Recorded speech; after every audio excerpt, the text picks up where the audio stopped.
everyone. Welcome to episode 292, Doing Hard Things. Welcome to the Harmony in the Home podcast. I'm your host, Kelly Hutchison. I'm a counselor, a life coach, and most importantly, an imperfect mom doing this work right along with you. And my goal on our podcast is to go from chaos to calm, feel less frazzled, and have more fun within your four walls to have more harmony in your home. So before we talk about doing hard things, I want to talk to you about our sponsor, Herbal Face Food, which I talk about all the time because it's so amazing for acne, for deep circles, for rosacea, for eczema, for wrinkles, fine lines, for puffiness.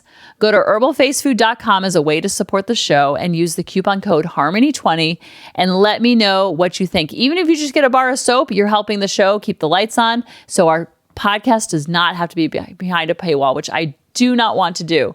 So go to herbalfacefood.com, use the coupon code HARMONY20 to get 20% off your first order and let me know what you think. So I love talking about doing hard things, and I love teaching kids that the strength is always built in the struggle. And I feel like kids are much more natural. Kids are much more natural of doing hard things because think about their days. Every single day they have to step out of their comfort zone. They have to, the first day of school, they have to meet all their new teachers when they're in middle and high school, or, they have to, even if they're in elementary school, they have to, meet their new teacher, then all their friends, and then all their assistants and all the special related arts teachers and all of their friends of friends and all the new things that they have to do all the time. Try a new sport, go up to bat, serve the ball, do a PK. You know how stressful PKs are for kids?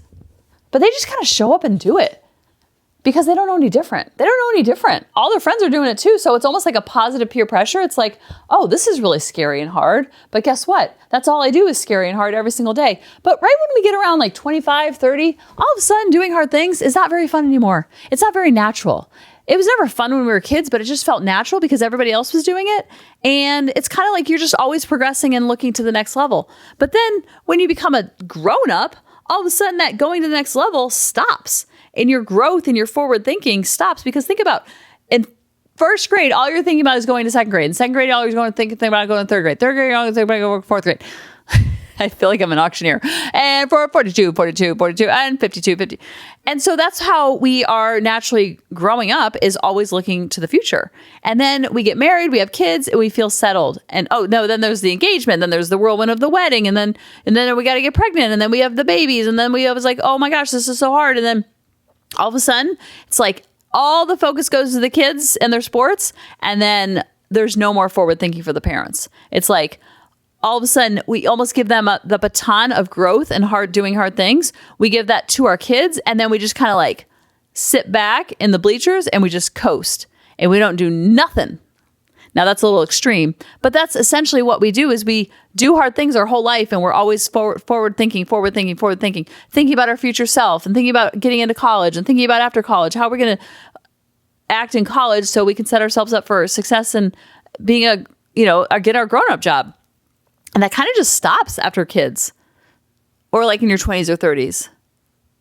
And it stops because it's a very easy way to just kind of hand that baton to the kids. Like, hey kids, you go do that work. You go do that hard thing stuff now. I'm just going to sit back and enjoy the show. But then it doesn't feel very motivating and people feel stuck. If I had a penny for every time someone told me they felt stuck, I'd be a good billionaire. If I had a penny every time I felt myself feeling stuck, I'd be a good billionaire. So doing hard things is the way. It's so hard to teach that and show that and explain that. But guess what? I have a TikTok that does a better job than me. So let me know what you think. Principle 1 is do hard things. We have this thought that life is supposed to be easy and that comfort is where we're going to gain happiness. You can have a life of ease and that will give you a quick hit of dopamine. But make no mistake, that is not the path. It is exactly the opposite. This chart right here shows our lives. And this is what happens. We get kind of complacent, or we get comfortable. And if we want to move forward and get to the next peak, the magic is to understand that your life is almost always going to get worse first. If you want to change careers and you want to learn something new, you're going to go down the learning curve. Your salary is probably going to go down. You're going to not be good at your job. You want to start a new habit. You want to take a cold shower. You want to meditate. You want to start exercising. It's going to get worse first. And you're going to follow this pattern. But you need to realize that the thing that's keeping you there is the first move is always going to be worse. Eventually what's going to happen is these downward curves are going to get a lot shallower, because you know what the biggest part of that curve is? It's just fear. So the more you put yourself in situations where you do hard things, the shallower and shallower those divots are going to get, because you're going to remove that fear. Everything that you want in this life is on the other side of worse first. Oh, isn't that so good? And when they set it to music, I'm like, can someone come to my house and when I'm giving one of these motivational talks to my kids, can they just like put music to the background so that my kids are like, oh my goodness, my mom knows everything. Wow, I'm going to listen to everything she says. Because when they put background music on it, for some reason, it's just like, yes. I'm like fist pumping in the air as I'm hearing this. I'm like, I have to share this on the podcast immediately. Do not pass go. This is Graham C. Weaver.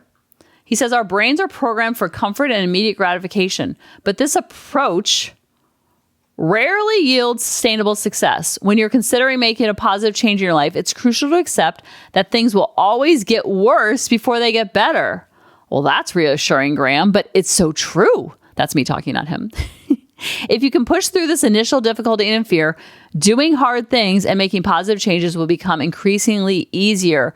Everything you want is on the other side of worse first. Oh, isn't that good? Like, so good. And I love the what he says at the end. Everything that you want is on the other side. Everything you want is on the other side of being worse first. And we talk on this podcast about failing forward, and like kids fail forward and it's so natural for them. And then we become a grown up and we forget that like that whole failing forward applies to us as well. Because you kind of have to I don't like this word, but you have to kind of SUCK at something for a very long time. And then all of a sudden it doesn't feel so hard. And I always use my Wordle example. Like I never used to get a Wordle in 5 tries, like never. And then all of a sudden I had a streak for 217 days. Like now I'm at like 33 days, but I don't even know how that happened, but I know how it happened because it's practice, repetition. And I don't like the term practice makes perfect. And because we don't want to encourage our kids to shoot for perfection. But I love the term that my principal at Big Cypress used to say on the announcements every single morning: practice makes permanent. And that's so true because it just becomes more natural. It's like when you watch, like Grady's an umpire now. And when I watch him umpiring these little itty bitty games, when they're like hitting it off the tee or they're doing coach pitch, and these kids are so little, they can barely swing the bat. I remember when Grady first hit off the tee, he ran to third base. Like it was so cute and so funny. And they're just like, it's like herding cats out there watching them. And they're so little and so innocent and they don't know what they're doing, but that's what makes it so cute. And they don't even care that they don't know what they're doing. They really know how to fail forward. They swing and they miss, they swing and they miss, they swing and they miss. And then I'll see them do the coach pitch games. The kid pitch games. And all of a sudden you see like, okay, now we're hitting the ball. Now we're, and you have to strike out so many times. You have to strike out like 100 times before you hit it once with kid pitch or coach pitch. And it's so true with sports when you see that natural progression with sports and kids and ages. And that's the same thing that we have to do when we're grown-ups. Whether it's a fitness plan we're trying or starting a new business, all the things that he mentioned in the video is you have to do hard things because the strength is built in the struggle.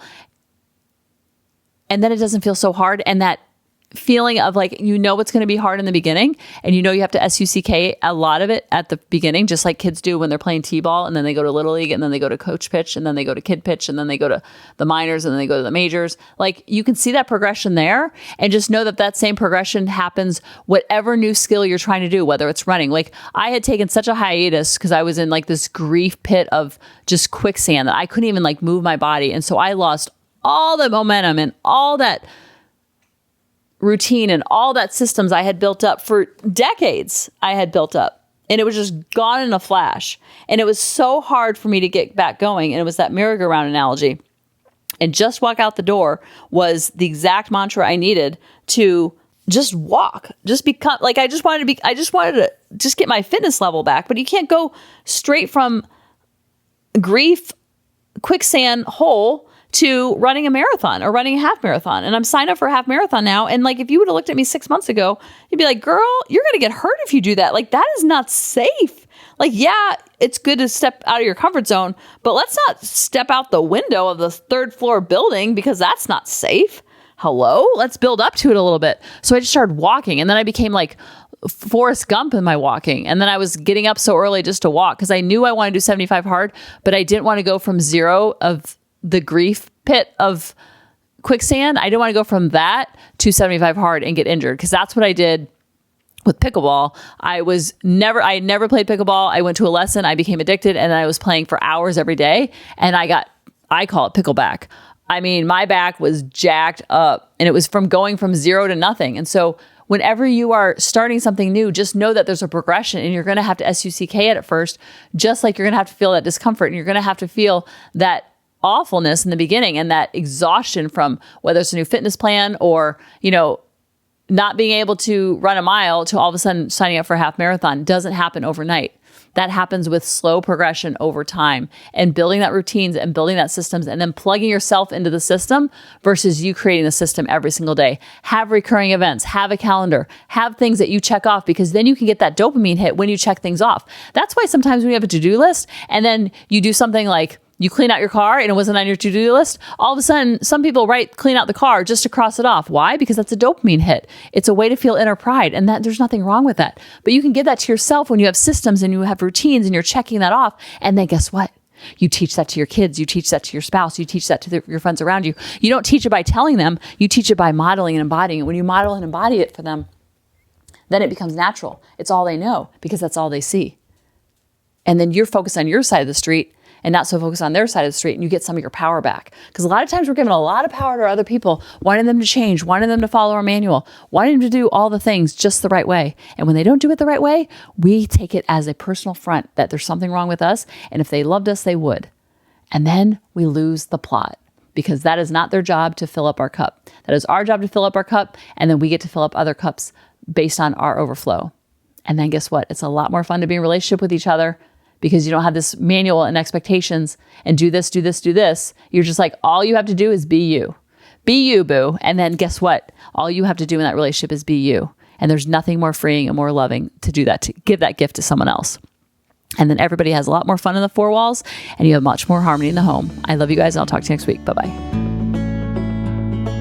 Hey mamas, thanks for listening. If you had any ahas, clicks, or those lightning bolt moments while listening, you have to check out my free parenting bootcamp, where we take all of this to the next level and we try to create even more awakenings for ourselves so that we can connect more with our kids and never yell at them again. You can sign up at www.coachingkelly.com. And if you really want to fill up my love cup, send me an email of what your aha was, what your click was, what was that lightning bolt moment while you were listening.